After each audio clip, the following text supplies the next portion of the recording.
देखिए group D के solved paper की सीरीज को आगे बढ़ाते हुए अब जो मैं कंप्लीट करूंगा वो है 29/10/2018 टाइम 4 बजे से 5:30 बजे के बीच पूछे गए सवाल। पहला सवाल आपका है जो कि न्यूमेरिकल बेस्ड है। सवाल क्या कह रहा है समझने की कोशिश कीजिएगा। किसी पिंड का संवेग 50 किलोग्राम मीटर पर सेकंड है और वेग 5 मीटर पर सेकंड है, तो उस पिंड का द्रव्यमान क्या होगा। अब देखिए संवेग के बारे में आप जानते ही हैं। संवेग यानी कि इसका फॉर्मूला क्या होता है। सम का मतलब होता है संगति, संगति का मतलब होता है द्रव्यमान, और वेग जो है आपका ये होता है। तो गाइस अगर आप पिंड के संवेग का फॉर्मूला लगाएंगे तो आप इसको हल करेंगे बहुत इजी तरीके से, आप इसका आंसर बता भी सकते हैं। बस करना क्या है ये आप समझने की कोशिश कीजिए। हमें दिया क्या क्या गया है, पिंड का संवेग दिया गया है यानी कि मोमेंटम दिया गया है।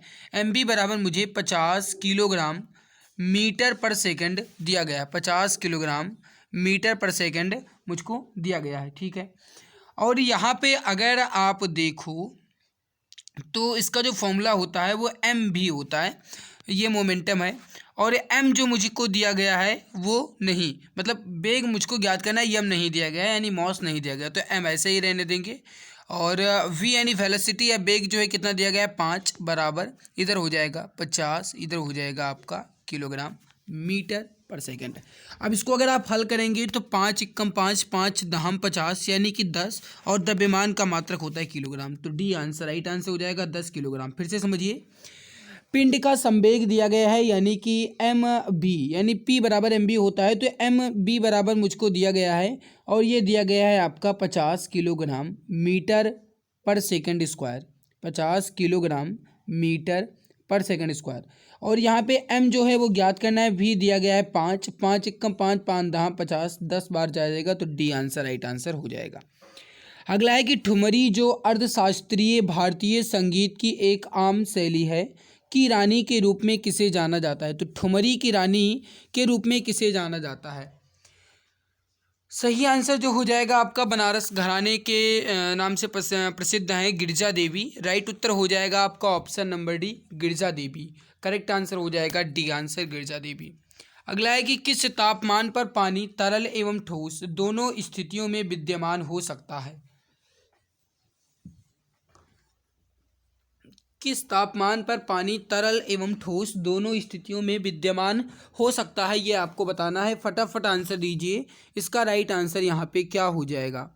भाई अगर आपको ये हमारी मेहनत अच्छी लग रही है तो क्लास को लाइक ज़रूर कर दिया करिए, क्योंकि जब आप क्लास को लाइक नहीं करते हो तो अंदर से कहा जाए तो ऊर्जा नहीं मिल पाती है, तो मैं उतनी बेहतरीन प्रदर्शन नहीं दे पाता हूँ। कहने का मतलब है कि मैं उतना बेहतरीन मेहनत आपके लिए नहीं कर पाता हूँ जब मुझे अंदर से ऊर्जा नहीं मिलती है। तो भाई क्लास को लाइक ज़रूर कर दिया करो। अगर आपने अभी तक लाइक नहीं किया तो एक बार लाइक ज़रूर कर देना दोस्त। राइट उत्तर हो जाएगा वी आंसर 0 डिग्री सेल्सियस पर। अब देखिए समझने की कोशिश कीजिए। 0 डिग्री सेल्सियस पर जल जो है तरल और ठोस या फिर कहा जाए बर्फ़ की अवस्था, इन तीनों अवस्थाओं में रह सकता है। तो करेक्ट आंसर हो जाएगा आपका ये हो जाएगा वी आंसर। नेक्स्ट है आपके सामने कि हाल ही में संपन्न हुआ बेगम हजरत महल कप निम्नलिखित में से किस खेल से संबंधित है। बेगम हजरत महल कप जो है किस खेल से संबंधित है ये आपको बताना है। सही आंसर हो जाएगा आपका फुटबॉल से। करेक्ट आंसर हो जाएगा ऑप्शन नंबर सी फुटबॉल से। देखिए बेगम हजरत महल कप जो है फुटबॉल से संबंधित है। फुटबॉल से अन्य संबंधित कप कहा जाए तो जैसे बारदोली ट्रॉफी हो गया, कोलंबो कप हो गया, कन्फेडरेशन कप हो गया, तो ये सब जो हैं ये आपके फुटबॉल से ही संबंधित हैं। तो राइट उत्तर हो जाएगा आपका सी आंसर। नेक्स्ट सवाल है आपके सामने। सवाल क्या कह रहा है। सवाल है कि सेरीन भान किस रूप में प्रसिद्ध हैं। सेरीन भान किस रूप में प्रसिद्ध हैं। तो इसका राइट उत्तर हो जाएगा भारतीय पत्रकार एवं समाचार एंकर। करेक्ट आंसर हो जाएगा ए आंसर भारतीय पत्रकार एवं समाचार एंकर। अगला है कि आधुनिक आवर्त सारणी में तत्व का धात्विक गुण किस प्रकार परिवर्तित होता है। आधुनिक आवर्त सारणी में तत्व का धात्विक गुण किस प्रकार परिवर्तित होता है। सही उत्तर हो जाएगा आपका ये हो जाएगा डी आंसर। धात्विक गुण आवर्त में बाएं से दाएं जाने पर घटता है, लेकिन समूह में ऊपर से नीचे जाने पर बढ़ता है। तो जब बाएं से दायां जाया जाएगा तो इसका जो धात्विक गुण है वो घटेगा, लेकिन जब ऊपर से नीचे जाने पर तो इसका धात्विक गुण बढ़ता है। तो डी उत्तर राइट उत्तर यहाँ पे हो जाएगा। नेक्स्ट है कि मस्तिष्क का सोचने वाला मुख्य भाग कौन सा है। मस्तिष्क का सोचने वाला मुख्य भाग कौन सा है। देखिए, मस्तिष्क का सबसे बड़ा और केंद्रीय तंत्र का सबसे प्रमुख हिस्सा माना जाने वाला अग्र मस्तिष्क जो है ये मस्तिष्क का सोचने वाला भाग होता है। तो बी उत्तर राइट उत्तर हो जाएगा आपका अग्र मस्तिष्क। नेक्स्ट वाले कि किसी माध्यम की प्रकाश को परावर्तित करने की क्षमता को किसके द्वारा व्यक्त किया जाता है। किसी भी माध्यम की प्रकाश को परावर्तित करने की क्षमता को किसके द्वारा व्यक्त किया जाता है। सही उत्तर हो जाएगा बी आंसर प्रकाश घनत्व। Option number B correct answer हो जाएगा प्रकाश घनत्व।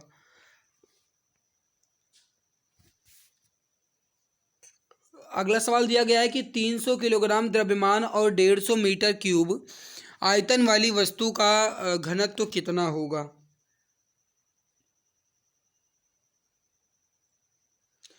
अब देखिए, इसका आंसर आप हल कीजिए। सवाल क्या कह रहा है कि इसमें घनत्व या डेंसिटी पूछा गया है। घनत्व बराबर फॉर्मूला क्या होता है, तो ये होता है आपका घनत्व यानी डेंसिटी बराबर होता है द्रव्यमान बटे आयतन यानी एम बटे वी। तो D is equal to M अपन वी इसका जो इसका है फॉर्मूला होता है। अब इसमें डी यानी आपको ज्ञात करना है डेंसिटी या घनत्व ज्ञात करना है। एम जो है ये आपको दिया गया है 300 किलोग्राम और वी दिया गया है यानी वॉल्यूम आपको दिया गया है यहाँ पे 150 मीटर क्यूब। तो यहाँ पे एम आपका हो जाएगा 300 बटे में आपका हो जाएगा वी का वैल्यू 150 और ये हो जाएगा आपका डी के बराबर 150 दूना 300 तो 2 तो आ गया। अब मेरे भाई द्रव्यमान का जो फॉर्मूला घनत्व का जो फॉर्मूला होता है ये होता है किलोग्राम मीटर क्यूब यानी option number A correct answer हो जाएगा किलोग्राम मीटर क्यूब। तो option number A correct answer यहाँ पे हो जाएगा। ठीक है, देखिए किलोग्राम फिर उसके बाद मीटर के पावर -3 कहा जाए या फिर कहा जाए किलोग्राम प्रति मीटर क्यूब, बात एक ही है। तो ए आंसर परफेक्ट आंसर यहाँ पे हो जाएगा। नेक्स्ट है कि एक अधिक शक्तिशाली इंजन कम समय में अधिक कार्य कर सकता है। जैसे एक हवाई जहाज कार की तुलना में कम समय में अधिक दूरी तय करता है, अतः हवाई जहाज कार से अधिक शक्तिशाली है। यह जो उदाहरण है किसका उदाहरण है, यानी जो यहाँ पे उदाहरण दिया गया है किसके उदाहरण को यहाँ पे दर्शाया गया है।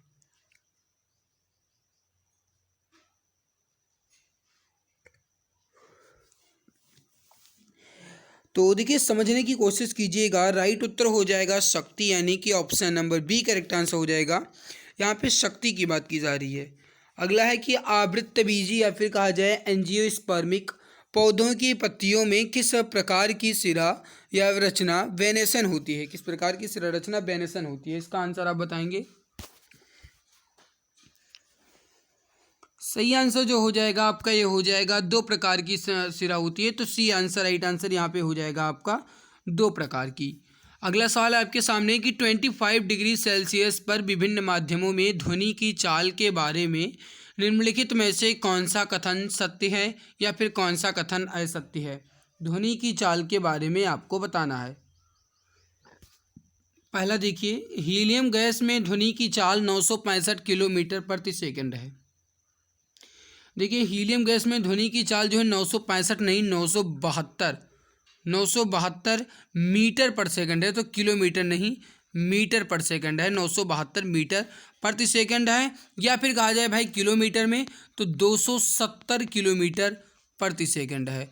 तो किलोमीटर में 270 किलोमीटर प्रति सेकंड है, लेकिन मीटर में कहा जाएगा तो 972 मीटर पर सेकंड है। तो पहला तो गलत हो गया। दूसरा है कि हाइड्रोजन गैस में ध्वनि की चाल 1284 किलोमीटर पर सेकंड है। अब देखिए जो हाइड्रोजन गैस में इसमें ध्वनि की चाल जो है ये किलोमीटर में कहा जाए तो 356.66 किलोमीटर पर सेकंड है। और मीटर में बात किया जाए तो मीटर में वही लगभग 1270 मीटर के करीब आएगा। तो 1270 मीटर के करीब आएगा, ना कि किलोमीटर के। तो ना तो ए सही है और ना ही बी सही है। तो यहाँ पे ना तो ए और ना ही बी। ठीक है, जो भी ऑप्शन में दिया गया होगा इसका आप चूज कर लेना। अगला है कि किस वर्ष में आरबीआई का राष्ट्रीयकरण किया गया। आरबीआई का राष्ट्रीयकरण का मतलब ये होता है कि जो आरबीआई है, रिजर्व बैंक ऑफ इंडिया है, इसका राष्ट्रीयकरण या नेशनलाइजेशन जो है कब किया गया था, ये आपको बताना है। तो इसको समझने की कोशिश कीजिएगा। देखिए, जो भारत का केंद्रीय बैंक है ये आरबीआई ही है। इसकी स्थापना जो है 1935 यानी वर्ष 1935 में हुई थी। और ये इसका राष्ट्रीयकरण है ये वर्ष 1949 में किया गया था। कब? 1949 में किया गया था। तो ए आंसर, राइट आंसर यहाँ पे आपका हो जाएगा वर्ष 1949 में। अगला सवाल है कि अंकलेश्वर और कलोल किसके दो तेल क्षेत्र हैं? अंकलेश्वर और कलोल ये किसके दो क्षेत्र हैं? तो गुजरात, राइट हो जाएगा आपका यहाँ पे Gujarat. A answer, correct answer हो जाएगा आपका ऑप्शन नंबर 1 गुजरात। अगला सवाल देखिए, समझने की कोशिश कीजिए। नेक्स्ट सवाल है कि निम्नलिखित में से किस क्षेत्र में उत्कृष्टता के लिए गोदावरी गौरव पुरस्कार प्रदान किया जाता है? निम्नलिखित में से किस क्षेत्र में उत्कृष्टता के लिए गोदावरी गौरव पुरस्कार दिया जाता है? देखिए, गोदावरी गौरव पुरस्कार जो है ये सिनेमा के क्षेत्र में दिया जाता है। तो सी उत्तर राइट हो जाएगा, सिनेमा के क्षेत्र में। सही आंसर जो हो जाएगा आपका ये हो जाएगा ए, सी आंसर। नेक्स्ट है कि इनमें से कौन सा रासायनिक परिवर्तन का एक उदाहरण है? रासायनिक परिवर्तन का एक उदाहरण। देखिए, वह परिवर्तन जिससे एक या फिर कहा जाए एक से अधिक नए पदार्थ बने उन्हें रासायनिक परिवर्तन कहते हैं। नए पदार्थ बने तो उन्हें रासायनिक परिवर्तन कहा जाएगा। और अगर नए पदार्थ का निर्माण नहीं होता है तो फिर वो भौतिक परिवर्तन कहलाएगा, है ना। तो इसमें अगर कहा जाए मेरे भाई तो रासायनिक परिवर्तन का एक उदाहरण आपसे पूछा गया है। सही उत्तर जो हो जाएगा ये हो जाएगा आपका निष्क्रियकरण, यानी कि सी आंसर राइट आंसर हो जाएगा निष्क्रियकरण। अब देखिए, समझने की कोशिश कीजिएगा। निष्क्रियकरण जो होता है इसे ही आप कहते हैं उदासीनीकरण। रासायनिक परिवर्तन को रासायनिक विक्रिया में जो उदासीनीकरण है ये रासायनिक परिवर्तन का ही उदाहरण है। जैसे कहा जाए भाई तो किसी भी अम्ल और किसी भी क्षार के बीच होने वाली जो क्रिया है उसे निष्क्रियकरण कहते हैं, उदासीनीकरण कहते हैं। नेक्स्ट सवाल आपके सामने है कि एक लिंगी एक पुष्प होता है, तो इसमें से कौन सा है जो एक लिंगी पुष्प है? एक लिंगी पुष्प इसमें से कौन सा है ये आपको बताना है। फटाफट आंसर दीजिए। राइट उत्तर यहाँ पे क्या हो जाएगा? सही आंसर हो जाएगा ए आंसर पपीता। पपीता जो है ये एक लिंगी पुष्प है। तो ये करेक्ट आंसर हो जाएगा आपका ऑप्शन नंबर ए। देखिए, जो पपीता है इसका साइंटिफिक नेम अगर आपसे पूछा जाएगा तो ध्यान रखिएगा कैरिका पपाया। जो इसका साइंटिफिक नेम है वो है कैरिका पपाया। अगला सवाल है कि जब आप अपनी हथेली पर एसीटोन डालते हैं और आपकी हथेलियों में ठंडक महसूस होती है तो दी गई विक्रियाओं में से ऐसा किस एक के कारण होता है? तो हथेली पे जब आप एसीटोन डालते हैं तो वो उसमें आपको ठंडक महसूस होती है, तो ये किसका कारण है या फिर ये ऐसा क्यों होता है ये बताना है आपको।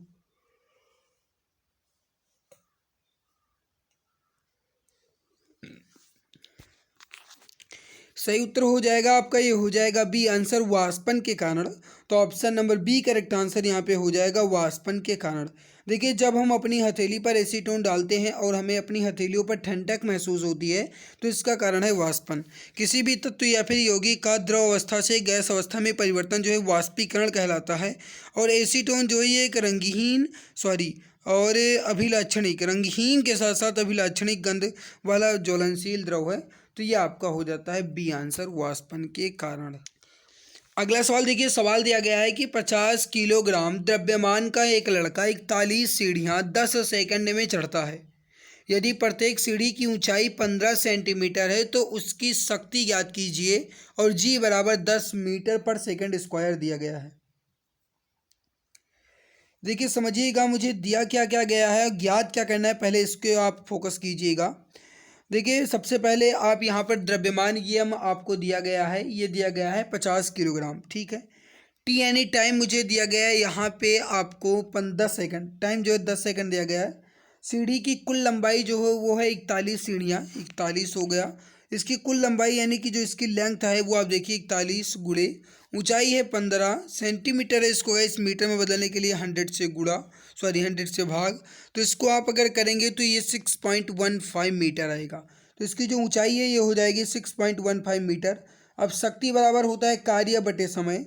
मेरे भाई कार्य जो होता है ये mgh/t हो जाएगा। m जो है आपको ये 50 दिया गया है, g आपका जो होता है ये 10 होता है और h आपको 6.15 हो जाएगा और यहाँ पे नीचे आपका हो जाएगा टाइम यानी 10 सेकंड। इसे आप इसको हल करेंगे तो ये आपका जो आएगा वो आएगा 307.5। तो देखिए 307.5। अब इसका मात्रक देखिए शक्ति है तो शक्ति का मात्रक वाट होता है। तो बी आंसर राइट आंसर हो जाएगा 307.5 watt. Option number B correct answer यहाँ पे हो जाएगा।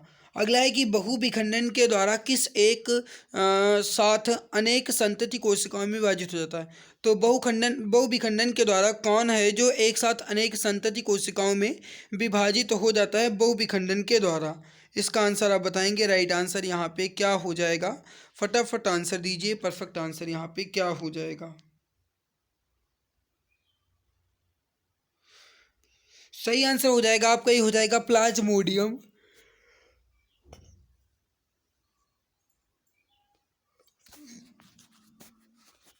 यानी डी आंसर राइट आंसर हो जाएगा। ऊर्जा के पारंपरिक स्रोत के एक उदाहरण की पहचान कीजिए। इसमें से ऊर्जा का एक पारंपरिक स्रोत का पहचान करना है, इसका आंसर आप बताएंगे। सही आंसर हो जाएगा ए आंसर प्राकृतिक गैस। करेक्ट आंसर हो जाएगा ए आंसर। विश्व व्यापार संगठन यानी वर्ल्ड ट्रेड ऑर्गेनाइजेशन का मुख्यालय जो है ये कहाँ स्थित है। विश्व व्यापार संगठन या फिर वर्ल्ड ट्रेड ऑर्गेनाइजेशन का मुख्यालय कहाँ स्थित है। देखिए जो WTO है इसकी स्थापना कब हुई थी 1955 यानी वर्ष 1955 में इसकी स्थापना की गई थी।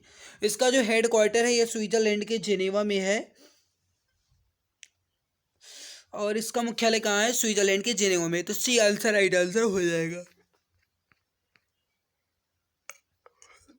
अगला है कि निम्न में से कौन सा गति और समय का सही संबंध का समीकरण दर्शाता है। देखिए गति के 3 समीकरण दिए गए हैं। गति का पहला समीकरण, दूसरा समीकरण, तीसरा समीकरण। पहला समीकरण जो है वो है b बराबर u प्लस ए टी। दूसरा समीकरण है यस बराबर हाफ ए टी स्क्वायर और तीसरा समीकरण है वी स्क्वायर बराबर यू स्क्वायर धन 2as। अब ये फॉर्मूला दिया गया है। अब अगर आप इसमें देखें तो गति और समय का संबंध बताना है, यानी गति और समय का जो मतलब संबंध है वो किस में है। तो ये हो जाएगा आपका पहले में ही है v बराबर यू प्लस ए टी जो कि गति का पहला समीकरण है। तो option number A correct answer यहाँ पे हो जाएगा। अगला सवाल आपके सामने है कि MgO विलयन होता है। MgO जो है कैसा विलयन होता है। MgO यानी मैग्नीशियम ऑक्साइड, ये जो है एक धातु ऑक्साइड है। ये विलयन कैसा होता है तो ये प्राकृतिक क्षारीय होता है, यानी डी आंसर राइट आंसर हो जाएगा, क्षारीय होता है। Option number D correct answer हो जाएगा, क्षारीय। अगला है कि ऋग्वेद में ऐसे कितने मंत्र हैं जिनमें अप्रमाणिक वलखिलिया भजन शामिल है। ऋग्वेद में ऐसे कितने मंत्र हैं जिसमें अप्रमाणिक वलखिलिया भजन शामिल है। इसका आंसर आप बताएंगे। राइट आंसर यहाँ पे क्या हो जाएगा, फटाफट आंसर दीजिए। सही आंसर जो हो जाएगा आपका ये हो जाएगा, करेक्ट आंसर जो हो जाएगा ये हो जाएगा B answer 1028। Option number B correct answer हो जाएगा 1028। अगला सवाल देखिए। अगला सवाल है कि मॉस प्रति यूनिट वॉल्यूम क्या है। अब देखिए ये मैंने आपको अभी थोड़ी देर पहले बताया था कि जो डेंसिटी है या फिर कहा जाए घनत्व है उसको ज्ञात करने का फॉर्मूला होता है द्रव्यमान बटे आयतन। तो मेरे भाई अगर आप यहाँ पर देखोगे तो ये भी वही दिया गया, बस अंतर इतना है कि इसमें अंग्रेजी में लिख दिया गया है। यानी मॉस यानी कि द्रव्यमान और प्रति यूनिट वॉल्यूम यानी द्रव्यमान बटे आयतन जो है किसका फॉर्मूला है तो ये घनत्व का होता है। तो सी आंसर राइट आंसर आपका यहाँ पे हो जाएगा घनत्व। ऑप्शन नंबर सी परफेक्ट हो जाएगा। अगला सवाल है कि निम्नलिखित में से कौन सा कथन सत्य है या फिर कौन से कथन सत्य हैं।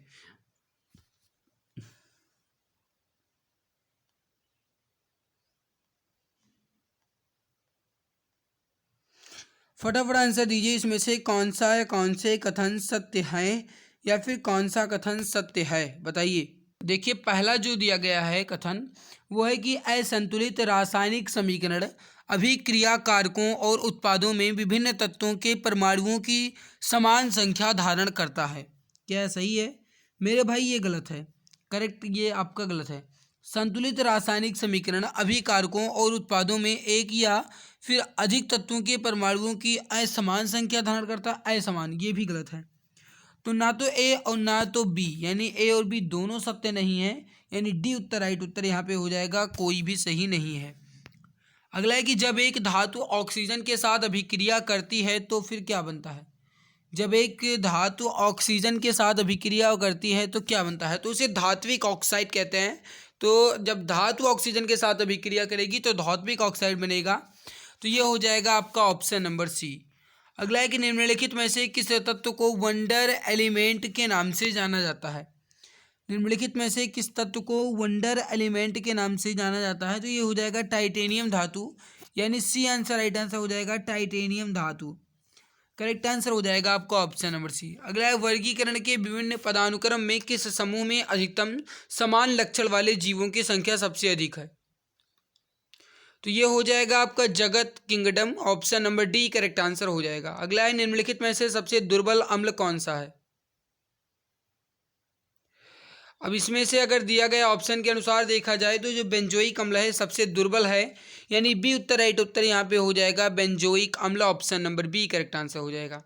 अगला आपके सामने कि भारतीय राजनीतिक गठबंधन यानी एनडीए का पूर्ण रूप क्या है। भारतीय राजनीतिक गठबंधन यानी एनडीए का पूरा नाम क्या है। देखिए एनडीए का पूर्ण रूप जो है वो है राष्ट्रीय जनतांत्रिक गठबंधन, ये एनडीए का पूरा नाम है। इसको जो गठन किया गया था वो 1998 यानी वर्ष 1998 में किया गया था।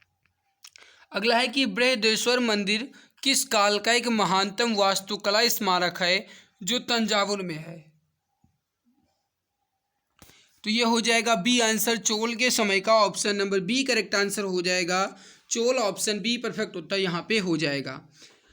आगे बढ़ते हैं। अब देखिए जो मैं अब कंप्लीट करूंगा वो है railway recruitments board 2018 group D की परीक्षा में 30/10/2018 को 9 बजे से 10:30 बजे के बीच पूछे गए सवाल। तो 9 बजे से 10:30 बजे के बीच जो भी सवाल पूछे गए हैं अब उसको कंप्लीट करूंगा, जिसमें पहला सवाल है कि आज़ादी के बाद भारत में पहले आम चुनाव कब हुए थे।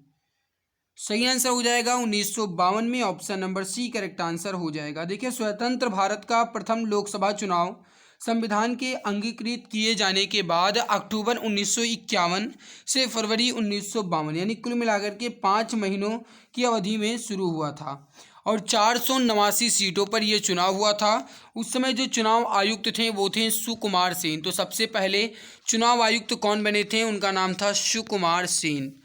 नेक्स्ट सवाल आपके सामने है कि सोना निम्नलिखित में से किसमें घुलनशील है। सोना जो है किसमें घुलनशील है, तो ये हो जाएगा एक्वारेजिया, राइट उत्तर हो जाएगा आपका, ये हो जाएगा ऑप्शन नंबर सी एक्वारेजिया। देखिए एक्वारेजिया जो है इसे अम्लराज भी कहा जाता है और इसमें सोना जो है ये घुलनशील होता है। राइट उत्तर जो हो जाएगा आपका ये हो जाएगा ऑप्शन नंबर सी। देखिए एक्वारेजिया जो है ये सांद्र हाइड्रोक्लोरिक अम्ल यानी HCl और इसके अलावा कहा जाए तो सांद्र नाइट्रिक अम्ल यानी HNO3 को 3:1 के अनुपात में मिला करके एक एक्वारेजिया बनाया जाता है, काफ़ी संक्षारक होता है। तो सी उत्तर, राइट उत्तर यहाँ पे हो जाएगा। अगला है कि निश्चित अनुपात का नियम निम्नलिखित में से किसने प्रतिपादित किया था। निश्चित अनुपात का नियम निम्नलिखित में से किसने प्रतिपादित किया था, इसका आंसर आप बताएंगे। राइट आंसर यहाँ पे क्या हो जाएगा, तो देखिए निश्चित अनुपात का नियम या फिर कहा जाए स्थिर अनुपात का नियम, ये जो है जोसेफ प्राउस्ट ने प्रतिपादित किया था। इस नियम के अनुसार किसी भी रासायनिक यौगिक में अवयवी तत्वों के भारी या फिर उसके भारों का सदैव एक निश्चित अनुपात रहता है। तो बी उत्तर राइट हो जाएगा, जोसेफ प्राउस्ट। नेक्स्ट है आपके सामने कि कन्नौज की लड़ाई में शेरशाह सूरी द्वारा हुमायूं को कब पराजित किया गया था। कन्नौज की लड़ाई में शेरशाह सूरी द्वारा हुमायूं को कब पराजित किया गया था। देखिए शेरशाह सूरी द्वारा कन्नौज का युद्ध जो है मई 1540 में हुमायूं और शेरशाह के बीच हुआ था और इस युद्ध को बिलग्राम का युद्ध भी कहा जाता है। तो जो शेरशाह सूरी के द्वारा कन्नौज में युद्ध हुआ था उसे बिलग्राम का युद्ध भी कहते हैं। तो ये हो जाएगा 1540 में, राइट उत्तर हो जाएगा आपका, ये हो जाएगा ऑप्शन नंबर बी। इस युद्ध में शेरशाह या फिर कहा जाए शेर खां ने हुमायूं को पराजित किया था और इस युद्ध के पश्चात शेरशाह सूरी ने हुमायूं को भारत से पलायन करने के लिए भी विवश कर दिया था। तो बी उत्तर राइट हो जाएगा 1540 में। अगला सवाल है कि मेघालय की प्रमुख फसल है, इसमें से कौन सी मेघालय की एक प्रमुख फसल है, इसका आंसर आप बताएंगे। तो इसका राइट उत्तर हो जाएगा आपका, ये हो जाएगा ऑप्शन नंबर सी अनानास। करेक्ट आंसर हो जाएगा ऑप्शन नंबर सी अनानास। अगला सवाल है कि दिए गए विकल्पों में से निम्नलिखित कथन के लिए सही विकल्प का प्रयोग करके रिक्त स्थान भरें। तत्व में इलेक्ट्रॉनों को खोने की सबसे बड़ी प्रवृत्ति होती है। बताएंगे इसका राइट उत्तर यहाँ पे क्या हो जाएगा। तो ये हो जाएगा फेरम या फिर कहा जाए लोहा। राइट उत्तर हो जाएगा C answer, option number C Fe। अगला है कि चरम जलवायु है। कहाँ की चरम जलवायु है? निम्नलिखित में से किस स्थान की चरम जलवायु है? इसका आंसर आप बताएंगे। राइट उत्तर हो जाएगा A answer, Delhi. Correct answer हो जाएगा ऑप्शन नंबर ए, दिल्ली। अगला है कि आकार में बदलाव के कारण शरीर द्वारा प्राप्त ऊर्जा को क्या कहा जाता है? आकार में बदलाव के कारण शरीर द्वारा प्राप्त ऊर्जा को क्या कहा जाता है? इसका आंसर आप बताएंगे। Option number B correct answer हो जाएगा, प्रत्यास्थ स्थितिज ऊर्जा। ऑप्शन बी करेक्ट आंसर हो जाएगा, प्रत्यास्थ स्थितिज ऊर्जा। अगला है कि भारत के संविधान की संसदीय सरकार की अवधारणा किस देश से ग्रहित की गई थी? संसदीय सरकार की जो अवधारणा है किस देश से ग्रहित की गई? इसका आंसर आप बताएंगे। राइट उत्तर यहाँ पे क्या हो जाएगा? सही उत्तर हो जाएगा B answer, England. Option number B correct answer हो जाएगा, इंग्लैंड।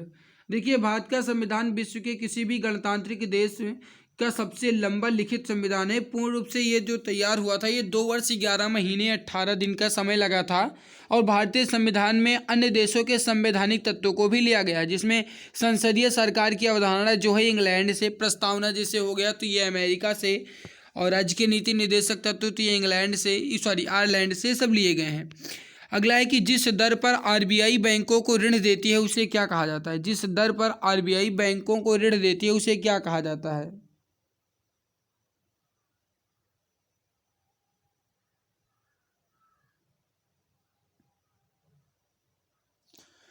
सही आंसर हो जाएगा, इसे रेपो रेट कहते हैं। करेक्ट आंसर हो जाएगा रेपो रेट, या फिर कहा जाए रेपो दर।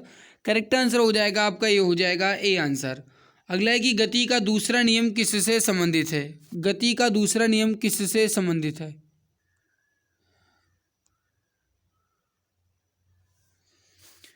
फटाफट आंसर दीजिए। गति का दूसरा नियम जो है किससे संबंधित है, ये आपको बताना है।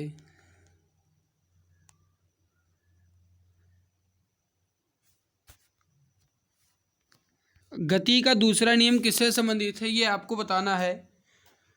सही उत्तर हो जाएगा डी आंसर, संवेग। Option number D correct answer हो जाएगा, संवेग। देखिए, गति का दूसरा नियम जो है संवेग से संबंधित है। और गति के दूसरे नियम के अनुसार किसी भी वस्तु के संवेग में आया बदलाव उस वस्तु पर आरोपित बल के समानुपाती होता है और समान दिशा में घटित होता है। न्यूटन की गति का दूसरा नियम जो है वो कहता है F बराबर ma। ये होता है न्यूटन की गति का दूसरा नियम। तो ये हो जाएगा आपका डी आंसर। अगला सवाल आपके सामने कि गैस द्वारा डाले गए दाब को मापने की इकाई जो है ये होती है। गैस द्वारा डाले गए दाब को मापने की इकाई क्या होती है?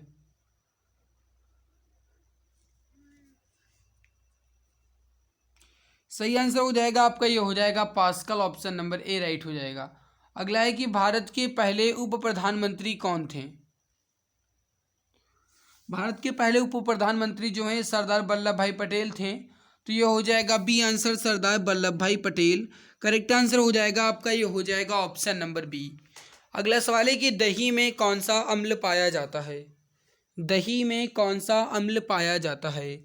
इसका आंसर आप बताएंगे। दही में, देखिए दही जो है इसमें लैक्टिक अम्ल पाया जाता है। सही आंसर जो हो जाएगा आपका, ये हो जाएगा लैक्टिक अम्ल, यानी बी आंसर राइट आंसर हो जाएगा। अगला सवाल आपके सामने है कि उस भाग की पहचान करें जहां पुरुष प्रजनन भाग में जनन कोशिकाओं का निर्माण करता है। उस भाग का पहचान करें जहां पुरुष प्रजनन भाग में जनन कोशिकाओं का निर्माण करता है। इसका आंसर आप बताएंगे। फटाफट आंसर दीजिए। तो देखिए, उस भाग की पहचान करना जहां पुरुष प्रजनन भाग में जनन कोशिकाओं का निर्माण करता है। तो ये हो जाएगा वृषण। डी आंसर राइट आंसर हो जाएगा, वृषण। अगला सवाल आपके सामने है कि पौधों में कोशिका वृद्धि और कोशिका विभेदीकरण को बढ़ावा देता है। पौधों में कोशिका वृद्धि और कोशिका विभेदीकरण को बढ़ावा देता है। तो ये हो जाएगा आपका auxin hormone. D answer right answer हो जाएगा, ऑक्सिन हार्मोन। अगला है कि दो न्यूरॉन्स के बीच माफ कीजिएगा, दो न्यूरॉन्स के बीच का जो स्थान होता है उसे क्या कहते हैं? दो न्यूरॉन्स के बीच का स्थान जो होता है उसे क्या कहते हैं, ये आपको बताना है।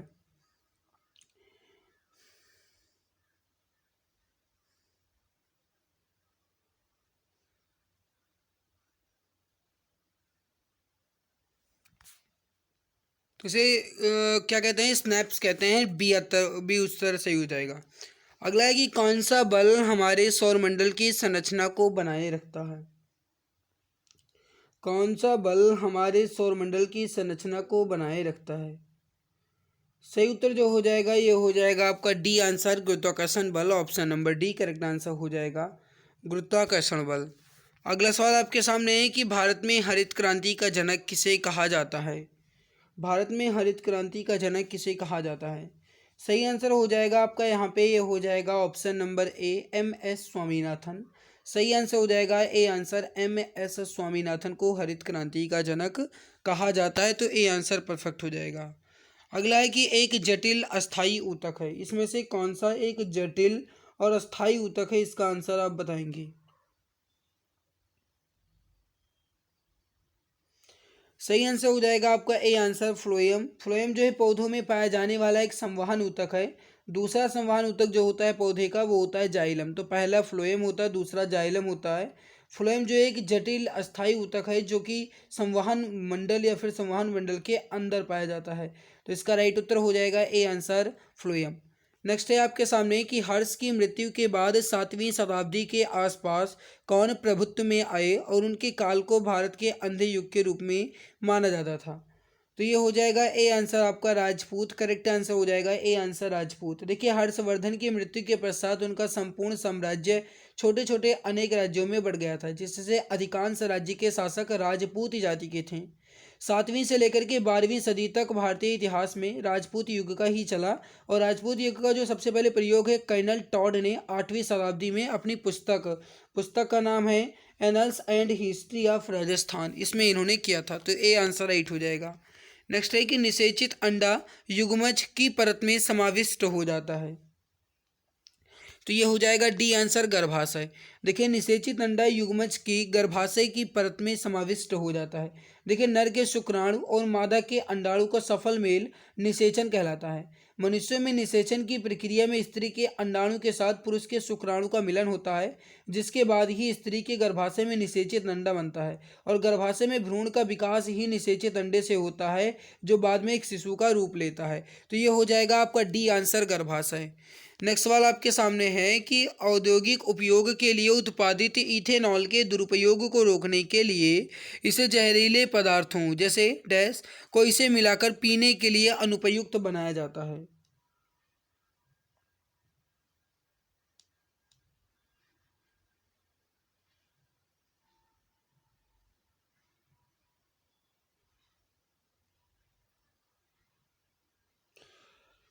बताइए इसका राइट आंसर यहाँ पे क्या हो जाएगा, फटाफट आंसर दीजिए। परफेक्ट आंसर यहाँ पे आपका क्या हो जाएगा। भाई अगर आपको ये मेहनत अच्छी लग रही है तो क्लास को लाइक ज़रूर कर दिया करो, क्योंकि आप जब क्लास को लाइक नहीं करते हो तो दुख होता है। राइट उत्तर हो जाएगा मेथेनॉल। करेक्ट आंसर हो जाएगा आपका मेथेनॉल।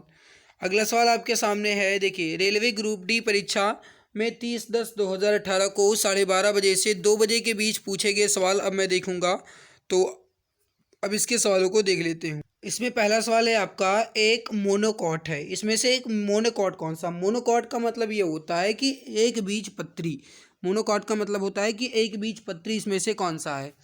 तो ये हो जाएगा आपका इसमें पैफियोपेडिलम। डी उत्तर राइट हो जाएगा, पैफियोपेडिलम, जो कि खासकर असम में मिलता है। नेक्स्ट है कि एनसी बोर्दोलोई इंडोर स्टेडियम किस राज्य में स्थित है। एनसी बोर्दोलोई इंडोर स्टेडियम जो है ये असम के गुवाहाटी में है। तो बी उत्तर राइट हो जाएगा, असम के गुवाहाटी में। अगला है कि निम्नलिखित में से क्या श्वसन प्रणाली का हिस्सा नहीं है। इसमें से कौन सा है जो श्वसन प्रणाली का हिस्सा नहीं है।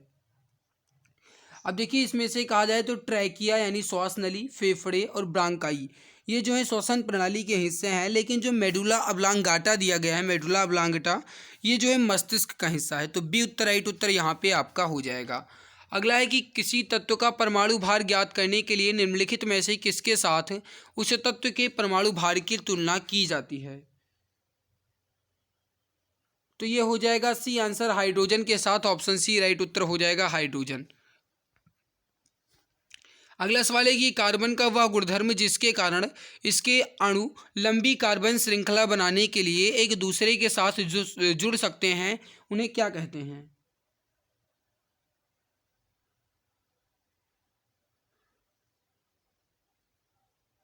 सही उत्तर हो जाएगा आपका डी आंसर श्रृंखलन, ऑप्शन नंबर डी करेक्ट हो जाएगा श्रृंखलन।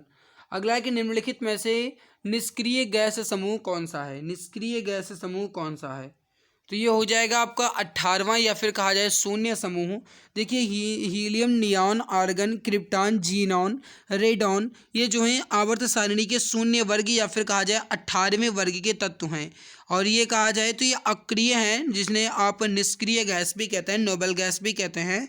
इसमें ना तो कोई विद्युत धनात्मक होता है और ना ही कोई ऋणात्मक होता है। तो ये हो जाएगा आपका ऑप्शन नंबर डी। अगला है कि Bhushan power and steel limited Jharsuguda किस राज्य में है। Bhushan power and steel limited Jharsuguda ये किस राज्य में है, बताइए। इसका राइट उत्तर यहाँ पे क्या हो जाएगा। सही आंसर हो जाएगा उड़ीसा में है, option number D correct answer हो जाएगा, उड़ीसा में है। अगला देखिए, एक कुली भूमि से 20 किलोग्राम का सामान उठाता है और इसे भूमि से 2 मीटर ऊपर अपने सिर पर रखता है। उसके द्वारा सामान पर किए गए कार्य की गणना करें। जी बराबर 10 मीटर पर सेकंड स्क्वायर दिया गया है। कार्य मुझसे पूछा गया है, तो यहाँ पे पहली बात तो डब्ल्यू दिया गया है, इसको अभी कट कर दीजिए क्योंकि ये वाट का मान मतलब है। अब यहाँ पे जो कार्य है इसका मात्रक जूल होता है, तो बी और डी में ही आपको चूज करना है मेरे भाई। अगर आप यहाँ पर ध्यान दें तो बहुत ईजी तरीके से आप निकाल सकते हैं।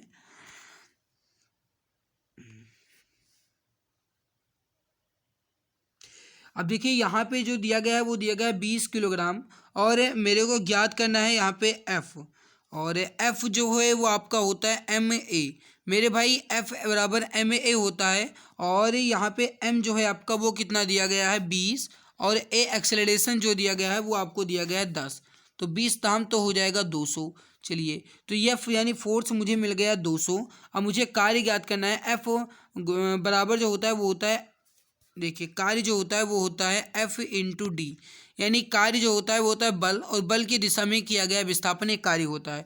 तो बल और बल की दिशा में किया गया विस्थापन, बल जो है मेरा निकला है 200, और विस्थापन जो है 2 मीटर का है, तो 200 गुणे 2 यानी 400।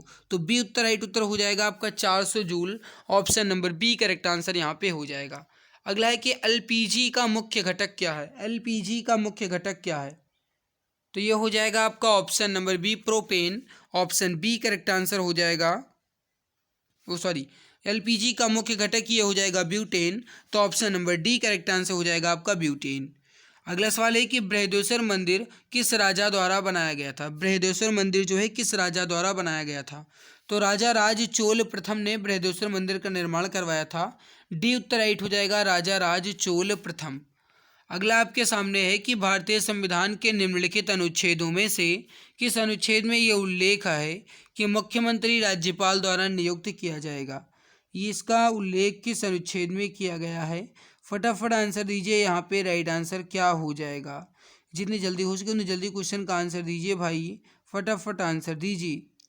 सही आंसर हो जाएगा सी आंसर, अनुच्छेद 164 में। देखिए अनुच्छेद 164 के तहत मुख्यमंत्री की नियुक्ति राज्यपाल करेंगे और अन्य मंत्रियों की नियुक्ति राज्यपाल मुख्यमंत्री की सलाह पर करेंगे।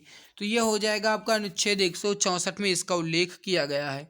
अगला सवाल है कि निम्नलिखित देशों में से किसका राष्ट्रीय खेल तीरंदाजी है। आपको यह बताना है कि किस देश का राष्ट्रीय खेल तीरंदाजी है। तो ये हो जाएगा आपका भूटान का, option number C correct answer हो जाएगा। भूटान का जो राष्ट्रीय खेल है तीरंदाजी ही है, तो ऑप्शन सी परफेक्ट उत्तर यहाँ पे हो जाएगा। मेरे भाई वीडियो में आगे बढ़ने से पहले आप सभी को बता दें कि अगर आप रेलवे एग्जाम्स की तैयारी कर रहे हैं तो आपके लिए एक रामबाण संग्रह सीरीज के नाम से ई बुक लॉन्च की गई, जो स्पेशल रेलवे एग्जाम्स के लिए है, जो कि पूरा कंप्लीट सिलेबस आपको मिल रहा है। खास बात तो ये है कि इस ई बुक के साथ, यानी अगर आप इस 5000 से अधिक क्वेश्चंस कोई ई बुक को भी लेना चाहते हैं तो इस ई बुक के साथ आप इसको फ्री में ले सकते हैं। देखिए ये रामबाण संग्रह सीरीज के साथ आपको ये 5000 से अधिक जीके बूस्टर की भी ई बुक मिलेगी, जो कि इसके साथ फ्री में है। तो इस पर अभी 60% का डिस्काउंट भी चल रहा है। आपको ये ई बुक जो है ये मात्र 39 की अभी मिल जाएगी। तो ये दोनों ई बुक आपको मात्र 39 की मिल रही है। अगर आपको लेना है तो इस नंबर पे व्हाट्सएप कीजिएगा 8948 8948667652 8948667652 इस नंबर पर व्हाट्सअप करके इस ई बुक के बारे में एक बार जानकारी जरूर ले लीजिएगा। कितनी बेहतरीन ई बुक है, एक बार आप पढ़ेंगे तो आप गाइस इसको बहुत अच्छे तरीके से समझ पाएंगे और एग्जाम में आपको इसके बहुत ज़्यादा बेनिफिट भी मिलेंगे। तो इस नंबर पे एक बार व्हाट्सअप करके जानकारी जरूर ले लीजिएगा। स्पेशल रेलवे एग्जाम्स के लिए है 8948667652। इस नंबर पे व्हाट्सअप करके जानकारी जरूर ले लीजिएगा। चलिए आगे बढ़ते हैं, अगला सवाल देखते हैं। सवाल क्या कह रहा है कि निम्नलिखित में से न्यूटन का कौन सा गति नियम या फिर लॉ ऑफ मोशन दीवार पर फेंका हुआ गेंद क्यों टकराकर वापस लौटता है के संबंध में व्याख्या प्रदान करता है। इसका आंसर आप बताएंगे। राइट आंसर यहाँ पे क्या हो जाएगा, फटाफट आंसर दीजिए।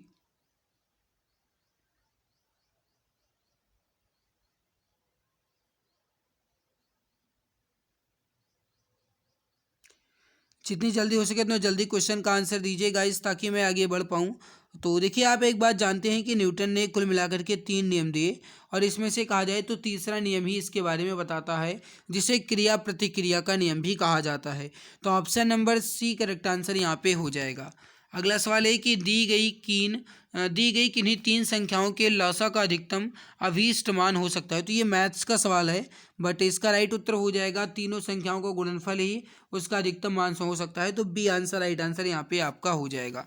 अगला है कि मेंडल ने किस आधार पर युग्मकों की शुद्धता का नियम दिया था। मेंडल ने किस आधार पर युग्मकों की शुद्धता का नियम दिया था।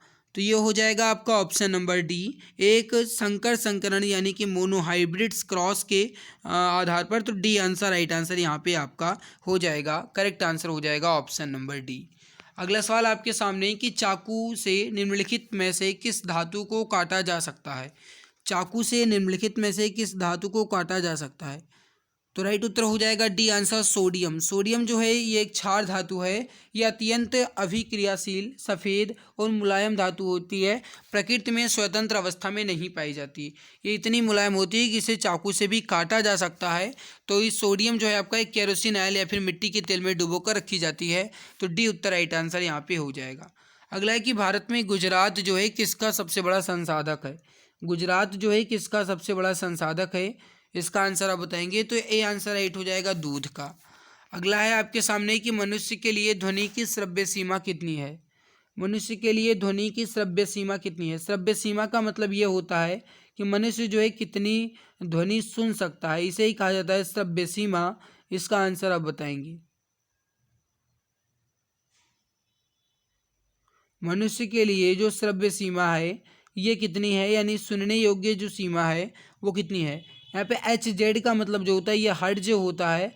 हर्ट्ज का मतलब ये होता है कि आवृत्ति, ये हर्ट्ज का जो मात्रक है, ये जो आवृत्ति का जो मात्रक है हर्ट्ज ही होता है।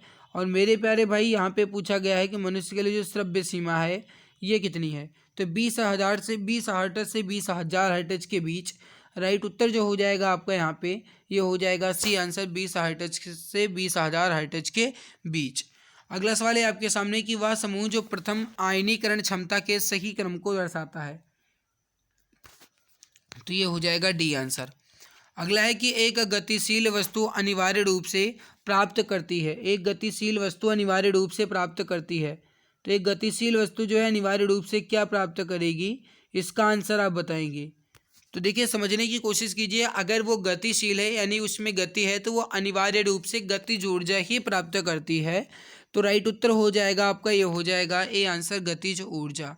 देखिए, पिंड की गतिज ऊर्जा को ज्ञात करने का फॉर्मूला जो होता है वो 1/2 mv² होता है। इसको आप ध्यान रखिएगा। अगला है कि निम्नलिखित में से किसमें स्थितिज ऊर्जा होती है। इसमें से किसमें स्थितिज ऊर्जा होती है।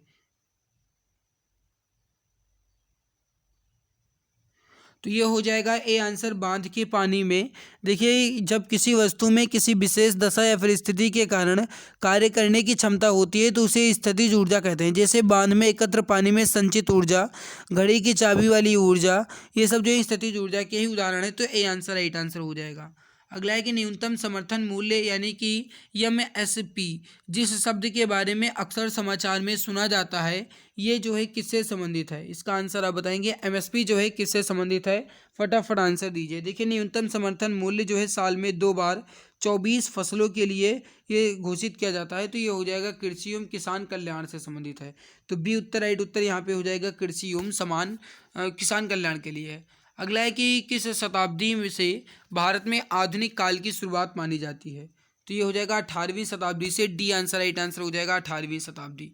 अगला, मांसपेशियों की क्रिया से उत्पन्न बल को क्या कहा जाता है? मांसपेशियों की क्रिया से उत्पन्न बल को क्या कहा जाता है? तो जब मांसपेशियों की क्रिया से बल उत्पन्न होगा तो उसे पेशीय बल कहा जाएगा। तो राइट उत्तर जो हो जाएगा ये हो जाएगा सी आंसर, पेशीय बल। करेक्ट आंसर हो जाएगा आपका ये हो जाएगा ऑप्शन नंबर सी, क्योंकि जो बल है ये हमारी मांसपेशियां लगाएंगी तो इसे पेशीय बल कहा जाता है। जी का मान किसने ज्ञात किया था? जी का मान किसने ज्ञात किया था? हेनरी कैवेंडिश ने। ऑप्शन नंबर सी राइट हो जाएगा हेनरी कैवेंडिश। ये पहले व्यक्ति थे जिन्होंने गुरुत्व नियतांक यानी जी का मान अधिक विश्वस्त सीमा तक ठीक ठीक ज्ञात कर सकने की उत्कृष्ट प्रयोगशाला विधि का अनुसरण किया था। और जी का मान जो है 6.67 इंटू 10⁻11 न्यूटन मीटर स्क्वायर प्रति किलोग्राम स्क्वायर जो है ये हेनरी कैवेंडिश ने ही दिया था। तो राइट उत्तर जो हो जाएगा आपका ये हो जाएगा ऑप्शन नंबर सी। अगला सवाल है आपके सामने, निम्नलिखित में से क्या ऊर्जा के रूपांतरण के संबंध में गलत है? ऊर्जा के रूपांतरण के संबंध में गलत कौन सा है ये आपको बताना है। अब देखिए, एक बात आप अच्छे से जानते हो कि ऊर्जा को केवल रूपांतरित किया जा सकता है, ना तो ऊर्जा को बनाया जा सकता है, ना ही नष्ट किया जा सकता है। केवल ऊर्जा का रूपांतरण ही संभव है।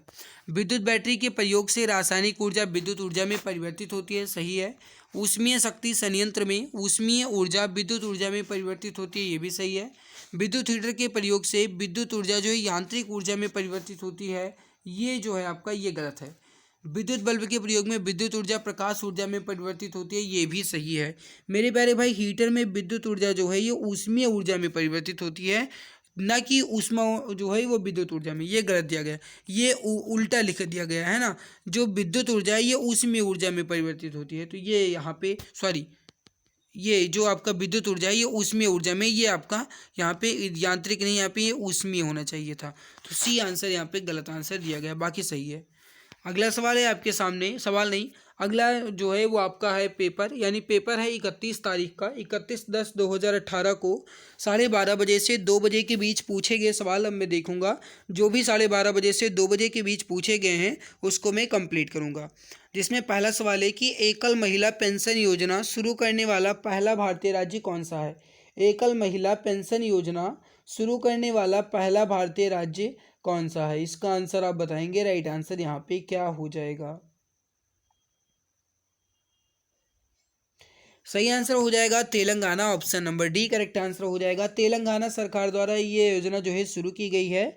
इस योजना के अंतर्गत राज्य सरकार की एकल महिलाओं को 1,000 रुपये प्रतिमाह की वित्तीय सहायता प्रदान की जाएगी जिनकी भी वार्षिक आय 2 लाख से कम है। तो डी आंसर राइट आंसर हो जाएगा। अगला है कि वांदोडकर गोल्ड ट्रॉफी किस खेल से जुड़ी हुई है? वांदोडकर गोल्ड ट्रॉफी जो है ये किस खेल से जुड़ी हुई है? देखिए, जो कप है इसकी स्थापना 1970 यानी वर्ष 1970 में किया गया था, जो कि फुटबॉल से जुड़ी है। तो ए आंसर राइट आंसर हो जाएगा। Rovers cup, Santosh cup, Subroto cup, Durand cup, Merdeka cup, ये सब जो हैं ये फुटबॉल के ही हैं। तो ए आंसर राइट हो जाएगा। अगला है कि जिन्होंने 1848 में गवर्नर जनरल के रूप में पदभार संभाला ने हड़प नीति नामक नीति की भी तैयारी की। तो हड़प नीति जो नीति है ये भी तैयार किया, और 1848 में गवर्नर जनरल के रूप में भी पदभार संभाला। तो वो कौन है ये आपको बताना है। इसका राइट उत्तर हो जाएगा D answer Dalhousie, option number D correct answer हो जाएगा डलहौजी। अगला सवाल है आपके सामने कि गुरुत्व यानी जी के कारण त्वरण जो है कैसा होगा? गुरुत्व या फिर जी के कारण त्वरण कैसा होगा? इसका आंसर आप बताएंगे। राइट आंसर यहाँ पे क्या हो जाएगा? इसका सही आंसर हो जाएगा आपका G/r², option number D correct answer हो जाएगा G/r²। अगला है कि निलय की भित्ति अलिंद की भित्ति से कैसी होती है? निलय की भित्ति जो है अलिंद की भित्ति से कैसी होती है? देखिए, मानव हृदय एक पेशीय अंग है जो हमारी मुट्ठी के आकार का होता है। हमारा हृदय जो है 4 कोष्ठीय होता है जिसमें 2 अलिंद और 2 निलय होते हैं। निलय जो है ये अलिंद की अपेक्षा बड़ी होती है। तो मेरे भाई, निलय जो है ये अलिंद की अपेक्षा बड़ी होती है और उनकी भित्तियाँ जो हैं मोटी होती हैं। तो ये आंसर आपका राइट हो जाएगा मोटी, ऑप्शन नंबर ए परफेक्ट होगा। अगला है कि निम्नलिखित में से किसमें 25 डिग्री सेल्सियस पर ध्वनि का वेग अधिकतम होगा। देखिए ध्वनि का वेग जो है जाहिर सी बात है कि जो ठोस होगा उसमें अधिकतम होगा, बट इसमें से देखा जाए मेरे भाई तो जो 25 डिग्री सेल्सियस पे पूछा गया है तो इसमें कहा जाए तो एल्यूमिनियम आपका राइट होगा। सी आंसर राइट आंसर हो जाएगा एल्यूमिनियम। ठीक है, अगला सवाल आपके सामने कि निम्नलिखित में से कौन से स्थितिज ऊर्जा के उदाहरण हैं। अब यहाँ पे आपको बताना है ABCD करके 4 कथन दिए गए हैं। इन 4 कथन में से आपको बताना है कि स्थितिज ऊर्जा का उदाहरण जो है ये कौन सा है। फटाफट आंसर दीजिए। परफेक्ट आंसर यहाँ पे क्या हो जाएगा, स्थितिज ऊर्जा का उदाहरण आपको बताना है। देखिए मैंने आपको इसके पहले भी बता रखा है कि स्थितिज ऊर्जा के उदाहरण जो हैं ये कौन कौन से हैं। स्थितिज ऊर्जा वे ऊर्जा होती हैं जो कि स्थित हों, जैसे गाइस कहा जाए तो पानी जो है बांध में वो आपका स्थितिज ऊर्जा है ना। अब देखिए घर की छत पर रखी एक ईंट, ये भी स्थितिज ऊर्जा का उदाहरण है। एक घड़ी की स्प्रिंग जब घूमती है तो भी, संपीड़ित स्प्रिंग, जल आपूर्ति प्रणाली के तहत ऊंचे जलाशयों में संग्रहित पानी, ये तीनों यानी ये चार जो हैं चार के चारों स्थितिज ऊर्जा के ही उदाहरण है, स्थितिज ऊर्जा के एग्जाम्पल्स हैं। तो यह हो जाएगा आपका option number D, A B and C D पूरा। नेक्स्ट है आपके सामने कि ऊतक में कोशिकाएं जीवित, लंबी और कोनों पर अनियमित रूप से मोटी होती हैं। तो किस ऊतक की बात की जा रही है जिसमें कोशिकाएं जीवित, लंबी और कोनों पर अनियमित रूप से मोटी होती हैं, ये किस ऊतक की बात यहाँ पर की जा रही है। फटाफट आंसर दीजिए। करेक्ट आंसर यहाँ पे क्या हो जाएगा, तो ये हो जाएगा आपका कोलेन काइमा। कोलेन काइमा जो है इसको हिंदी में कहा जाए तो स्थूल कोण ऊतक कहते हैं। स्थूल कोण ऊतक या फिर कोलेन काइमा ऊतक, इसकी कोशिकाएं जीवित, लंबी और कोनों पर अनियमित रूप से मोटी होती हैं। तो सी आंसर परफेक्ट आंसर यहाँ पे आपका हो जाएगा। नेक्स्ट सवाल है आपके सामने कि किसी भी क्षण किसी रॉकेट का त्वरण निर्वासित गैसों के वेग की घात n के समानुपाती होता है। यहाँ n का मान जो है ये कितना होना चाहिए।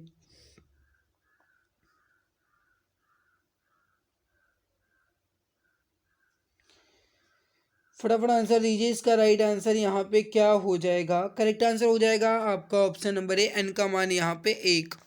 नेक्स्ट है आपके सामने कि भारत के महाराष्ट्र राज्य में स्थित एक धार्मिक शहर है।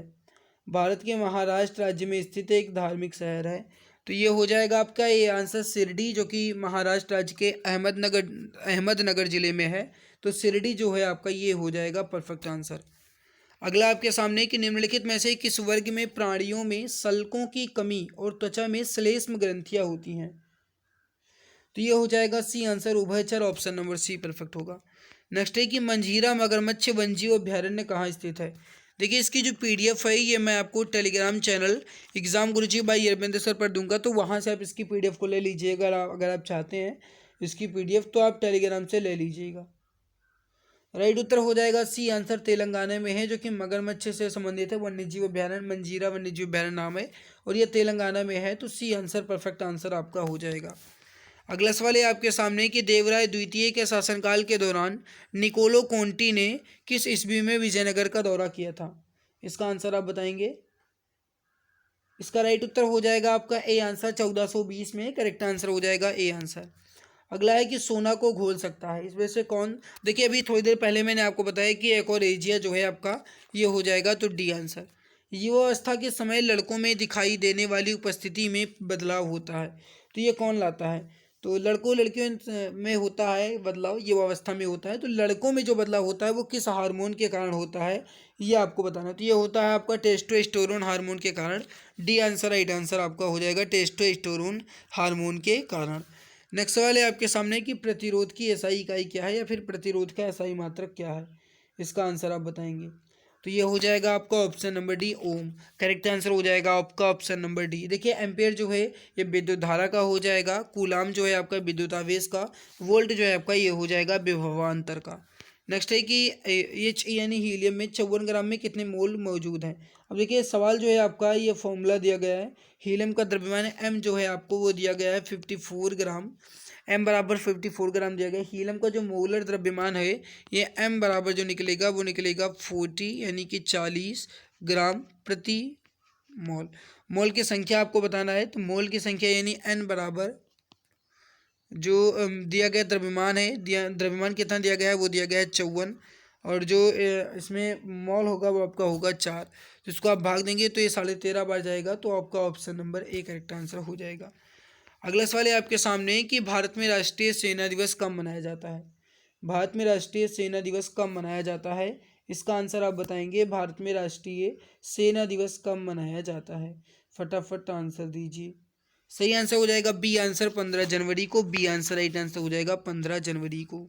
अगला है को संस्कृत पाठ में सततंत्री वीणा के रूप में जाना जाता है, इसमें 72 तार हैं, तो किसको।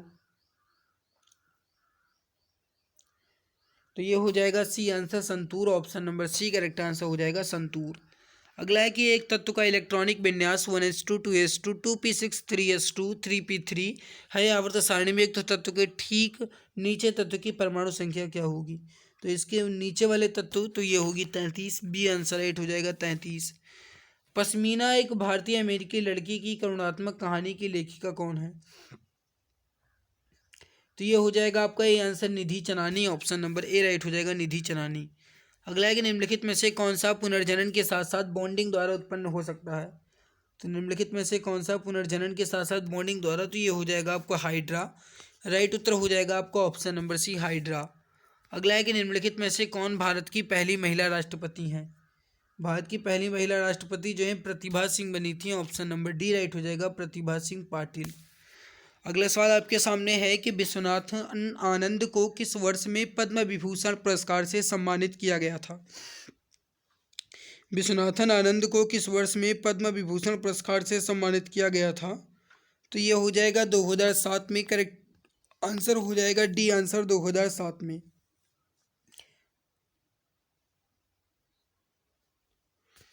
देखिए विश्वनाथन आनंद जो है इन्हें भारत सरकार के द्वारा शतरंज खिलाड़ी के रूप में जाना जाता है, या फिर कहा जाए शतरंज खिलाड़ी के पूर्व विश्व चैंपियन भी हो चुके हैं, जिन्हें अर्जुन पुरस्कार 1985 में, पद्मश्री 1987 में, पद्म भूषण इन्हें जो है सन 2000 में, और पद्म विभूषण इन्हें सन 2007 में, और राजीव गांधी खेल रत्न पुरस्कार 1992 में मिल चुका है। तो ये लगभग सभी पुरस्कारों से सम्मानित हो चुके हैं। अगला सवाल है कि डी ब्लॉक के तत्व किसमें पाए जाते हैं। डी ब्लॉक के तत्व किसमें पाए जाते हैं। तो ये हो जाएगा 2 से 13 यानी 3 से 12 के बीच। करेक्ट आंसर हो जाएगा आपका ये हो जाएगा ऑप्शन नंबर डी। कहने का मतलब ये है कि आवर्त सारणी में डी ब्लॉक के तत्व जो हैं 2 से 13 के बीच का मतलब है कि वर्ग 3 से वर्ग 12 तक के तत्व में होते हैं, जिन्हें संक्रमण तत्व भी कहा जाता है। तो वर्ग 3 से 12 के बीच होते हैं, तो ये हो जाएगा आपका option number D correct answer हो जाएगा। अगला है कि निम्नलिखित में से कौन तापमान का मात्रक नहीं है। तो इसमें से कहा जाए तो फ़ारेनहाइट, सेल्सियस और केल्विन ये तापमान का मात्रक है। पास्कल जो है तापमान का मात्रक नहीं है, तो बी उत्तर आपका राइट उत्तर यहाँ पे हो जाएगा पास्कल। तो पास्कल जो है मेरे भाई ये कहा जाए तो ये दाब का मात्रक होता है, ये बात आप जानते ही हैं, तो बी उत्तर परफेक्ट हो जाएगा। तो यहाँ पे ऑप्शन बी परफेक्ट होगा। अब देखिए यहाँ पे जो मैंने कंप्लीट किया है अब तक कहा जाए तो वॉल्यूम 1 यानी आरआरबी ग्रुप डी के द्वारा पूछे गए वॉल्यूम 1 की जो बुक है वो पूरी कंप्लीट हो गई है। अब इसमें जो भी क्वेश्चंस पूछे गए थे आपकी साइंस के, जीके, जीएस के, वो मैंने अच्छे से कंप्लीट करवा दिए हैं। अब इसमें जो आपका बचता है वो बचता है रीजनिंग और मैथ, ये आपको बचता है। तो रीजनिंग मैथ जो है ये मैं करवा दूंगा भाई आपकी अगली वीडियो में। और इसके अलावा वॉल्यूम 2 वो भी आपका चल रहा है, वो भी कंप्लीट हो जाएगा। इसी तरीके से वॉल्यूम 1 2 3 4 ऐसा करके मैं पूरी बुक कंप्लीट करवा दूंगा। और बाकी मेरे प्यारे भाई आपका पूरा प्रीवियस ईयर क्वेश्चन जो भी पूछा गया है सवाल वो पूरा अच्छे से कंप्लीट हो जाएगा। तो आपको एक आइडिया भी लग जाएगा कि किस तरीके के सवाल पूछे जाते हैं। और इसके अलावा मेरे भाई कहा जाए तो आपको ये भी पता चल जाएगा कि एग्ज़ाम में कैसे आता है और मुझे किस तरीके से पढ़ना है। और बाकी अगर आप इस ई बुक के बारे में जानना चाहते हैं तो एक बार फिर से बता दे रहा हूँ, ये रेलवे एग्ज़ाम्स के लिए है, रामबाण संग्रह सीरीज के नाम से है। इस ई बुक को अगर आप लेते हैं तो इस ई बुक के साथ आपको ये जीके के 5000 से अधिक क्वेश्चंस की ई बुक बिल्कुल फ्री मिलेगी। इसके साथ ये अभी आपको गिफ्ट मिल रही है। तो मेरे भाई ये ई बुक जो है आपको ये इसके साथ फ्री मिल रही है। अगर आपको लेना है तो इस पर 60% का डिस्काउंट चल रहा है। आपको मात्र 39 यानी मात्र 39 की आपको मिल रही है। इस नंबर पर आपको व्हाट्सअप करना है। एक बार नंबर ध्यान से देखिएगा 89 48667652। इस नंबर पे व्हाट्सअप करना है, यहीं से आपको ये ई बुक मिल जाएगी और इस ई बुक के बारे में पूरी जानकारी भी मिल जाएगी। और इस ई बुक में आपको जीके, साइंस, मैथ पूरा कंप्लीट मिलेगा। और ये जो 5000 से अधिक जीके की है, इसमें आपको history, geography, economic, constitution, science, physics, chemistry, biology, static GK पूरा कंप्लीट मिलेगा। और ई बुक की खास बात यह है कि ये ई बुक जो है इमेज एंड कलरफुल के साथ बनाई गई है ताकि पढ़ने में आपको मज़ा आए। बाकी मेरे प्यारे भाई, कहीं कोई भी डाउट है तो आप कमेंट सेक्शन में कमेंट करके पूछ सकते हैं, कहीं कोई भी डाउट है तो। अगर आप मुझे इंस्टाग्राम पे भी फॉलो करना चाहते हैं तो COP अरविंद जायसवाल के नाम से इंस्टा ID है। इसके अलावा इंस्टा पेज है exam Guruji by Arvind sir के नाम से, वहाँ पे भी आप फॉलो करके DM कर सकते हैं। कोई भी डाउट है तो आप वहाँ से भी अपना डाउट क्लियर कर सकते हैं। बाकी मेरे प्यारे भाई, हमारी मेहनत कैसे लगी इस पर अपना फीडबैक जरूर शेयर कीजिएगा। अच्छे लगे तो आप लाइक करेंगे ही, मुझे पूरा विश्वास है। और बाकी मेरे प्यारे भाई, इस वीडियो को अपने सभी दोस्तों तक शेयर कर देना, जो भी आपके मित्र हैं, जो भी RRB के एग्जाम्स की तैयारी कर रहे हैं या रेलवे एग्जाम्स की तैयारी कर रहे हैं, उन सभी तक ये वीडियो जरूर पहुंच जाए। ठीक है, तो मिलते हैं इसके बाद एक और नई बेहतरीन वीडियो में। तब तक के लिए खुश रहिए, मुस्कुराते रहिए। हाँ, एक बात और है कि जो वॉल्यूम 2 है मेरे भाई, उसको भी अच्छे से कंप्लीट कर लो। जिस तरीके से आपने वॉल्यूम 1 पूरा अच्छे से देख लिया है, इसी तरीके से वॉल्यूम 2 भी देख लीजिएगा। इससे आपको बहुत ज़्यादा बेनिफिट मिलेगा एग्जाम में, आपको बहुत ज़्यादा बेनिफिट मिलेगा और आपका कॉन्फिडेंस लेवल भी काफ़ी हाई रहेगा। तो मेरे भाई, आज के इस बेहतरीन और लाजवाब वीडियो से नहीं, बहुत मेहनत की है मैंने आपके लिए। मिलते हैं इसके बाद एक और नए बेहतरीन वीडियो में। तब तक के लिए खुश रहिए, मुस्कुराते रहिए। जय हिंद, जय भारत, वंदे मातरम।